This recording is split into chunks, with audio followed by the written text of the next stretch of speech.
Hello there, my name is Rob and welcome to Metal Monthly, your one-stop shop for all of the interesting news and story in metal music over the past month. Sorry this is a little bit late, but let's face it, what are you going to do about it? Anyway, in this series we talk about new albums, musician deaths, any news stories that I think are interesting or noteworthy, and we just talk about them for a few minutes, and it's fun. First off, the metal albums that came out last month. As usual, there were dozens of metal albums, so I'm only going to talk about the few of them that I think are most interesting or noteworthy, or the things that I'm most interested in because it's my video and I can do what I want. First off, Killswitch Engage Atonement 2 B-Sides for Charity EP.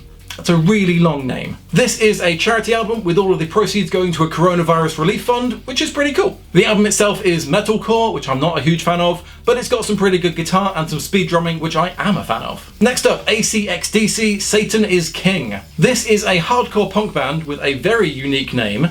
And they are my new favourite band ever. Not because their music is especially good, because it isn't. It is hardcore punk with some like grindcore stuff in there. It's very difficult to listen to, there isn't any melody, it's really bad, basically. But their Wikipedia page is absolutely incredible. So according to Wikipedia, ACXDC are a combination of hardcore punk, grindcore, power violence, D-beat, crust punk and death metal.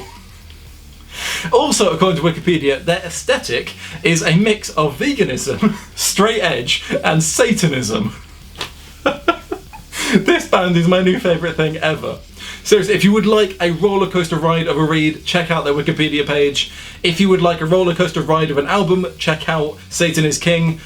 See if you can get further than I did. I think I got about 5 minutes in and just had to turn it off. Next up, Ailstorm, Curse of the Crystal Coconut.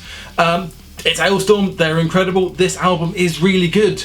I was really worried that Ailstorm would kind of run out of ideas after a few albums, but no.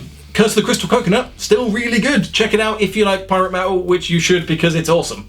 And finally, Asking Alexandria, Like a House on Fire. The band that changes its sound with every album now sound like a light version of modern Fall Out Boy, which is a really weird sentence to say. Anyway, the relatively modern metalcore band have released an album of relatively modern metalcore music. It's pretty good. It's basically the kind of stuff you'd hear in a metal club if they existed anymore. Thanks, coronavirus. It's pretty good if you like metalcore, if you like metal music, just check it out. It's pretty good. Coming up in June, I don't know if you know this, but Download Festival was meant to take place in June, and it's not. Thanks, coronavirus. However, there is Download Festival TV, which is like a virtual festival. That's basically all the bands that were going to play Download Festival. Some of their stuff is being played on the Download Festival social medias, YouTube, Facebook, Instagram, all of that stuff. You should check it out because it's the closest thing we're going to get to Download Festival this year. And let's face it, what else have you got going on?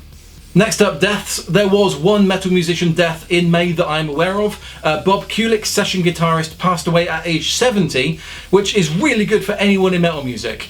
Obviously it sucks when anybody passes away ever, so rest in peace to him, my condolences. So Bob Kulick was a session guitarist, most well known for his work with Kiss and Wasp. Although looking into it, he also did work with Lou Reed, Meatloaf, and had something to do with, maybe even entirely created the song Sweet Victory from that one episode of SpongeBob SquarePants, which is fantastic and he should be known just for that. I would also like to mention Paddy Bowden, Bruce Dickinson's estranged wife, who passed away last month after a car crash. Now, while she wasn't a metal musician, this was a huge story within the metal community, so I thought it was worth mentioning and offering my sympathies. And finally, to finish this video with a fun story from last month. Fun, odd, it's weird. This is the story of an ice cream truck. But it's not your average ice cream truck, because this ice cream truck only delivers metal. Matt Peterson of Minneapolis a few years ago bought an old postal truck, painted it black, and turned it into an ice cream truck. Already a bit weird. He now drives this ice cream truck around his local area, blasting ice cream truck tunes from the top bit, but also blasting metal music from inside. And he drives around his neighbourhood, like luring people outside with the idea of an ice cream truck jingle going by, and then he drives past them. Which is really weird. Apparently this is all trying to work through some trauma, because when he was a child, Matt went to an ice cream truck, realised he didn't have any money, so had to go back into his house, get some money and come back. However, by this point the ice cream truck had started to drive away. Now that sucks, but it isn't exactly traumatising. However, Matt then ran behind the ice cream truck, banging on the window trying to get the ice cream truck to stop. He accidentally smashed the window and cut all his hand up from the broken glass, which is obviously horrible, and yeah, I could see how that's traumatising. However, I can't really see how it's buy an old postal truck, turn it into an ice cream van and blast metal music and fuck with your neighbours kind of traumatising. It's weird. Anyway, it's odd, sort of uplifting, very weird. And in these times, who doesn't need a weird, odd, sort of uplifting story? I think we all do. Anyway, that's all from me. Thank you so much for watching. If you liked this video, please do click like, subscribe, and I will see you next month for another video about metal music. I'll see you then.